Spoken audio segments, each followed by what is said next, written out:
தமிழ்நாடு முதலமைச்சராகும் தவிக தலைவர் விஜயிடம் எதிர்பார்ப்பது என்ன என்பது குறித்து சிவகங்கை மாவட்ட மக்கள் கூறுவதை கேட்கலாம். பொதுமக்கள் ஆகிய எங்களுடைய எதிர்பார்ப்பு என்னன்னா, ஒரு ஊழலற்ற ஆட்சி, அரசு அலுவலகங்களில் எளிமையான ஒரு அப்ரோச் இருக்கணும், மாணவர்களுக்கு நல்ல ஒரு கல்வி கிடைக்கணும். அதெல்லாம் இதுவரையும் எல்லாரும் சொல்லியிருக்கிறாங்க, ஆனால் சரியான முறையில் நிறைவேற்றலை. அதை நிறைவேற்றி கொடுக்கணும். இன்னொன்று என்னன்னு கேட்டிங்கன்னா, மாணவர்கள் போதை கலாச்சாரத்துக்கு ஜாஸ்தியாக அடிமையாயிட்டாங்க. அந்த போதை வரவுகளை கண்டுபிடிச்சி தடுத்து நிறுத்தணும். ஏன்னா மாணவர்கள் சமுதாயத்தை சரி பண்ணிட்டோம்னா வருங்கால சமுதாயம் நல்லா அமையுன்றது என்னுடைய கருத்து. அதற்கு அவர் அதிகமாக அக்கறை எடுத்துக்கணும். சொன்ன தேர்தல் அறிக்கையில் குடும்ப தலைவிகளுக்கு மாதந்தோறும் வழங்கக்கூடிய அந்த உரிமை தொகையை முதல் கையெழுத்து இட்டு அந்த திட்டத்தை தொடங்கி வைக்கணும். பெண்களுக்கான நலத்திட்ட உதவிகள் பண்றேன்னு சொல்லியிருக்காங்க.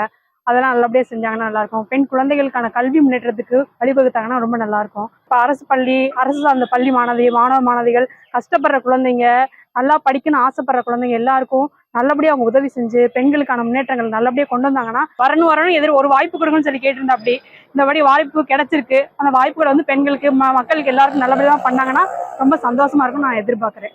ஒரு அடிப்படை கல்வி படிச்சவங்களுக்கும் அண்ட் ஹையர்ல படிச்ச பிள்ளைங்க இன்றைய இளைஞர்களுக்கு நல்ல ஒரு வேலை வாய்ப்பு கொடுத்து அடுத்த மாநிலங்களை நாடி போகாம நம்ம தமிழ்நாட்டை மேம்படுத்தணும்னு நான் விரும்புறேன். சிவகங்கையில தண்ணி ப்ராப்ளம், அதாவது பயிர் வளர்ப்பதற்கு வேண்டிய நீர் ஆதாரம் கிடையாது. இது காவிரி குண்டாறு இணைப்பை பல ஆண்டுகளாக விவசாயிகள் சொல்லி போராடிக்கிட்டு இருக்காங்க.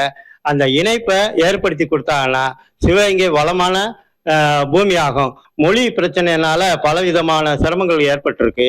விருப்ப பாடமாக இந்தியை யாரும் படிச்சுக்கலாங்கிற ஒரு திட்டத்தை கொண்டு விரும்பியவர்கள் இந்தி படிக்கலாம், அல்லது வேற்று மொழிகள் எத்தனை மொழினாலும் படிக்கலாங்கிற ஒரு திட்டத்தை கொண்டு வரணும்.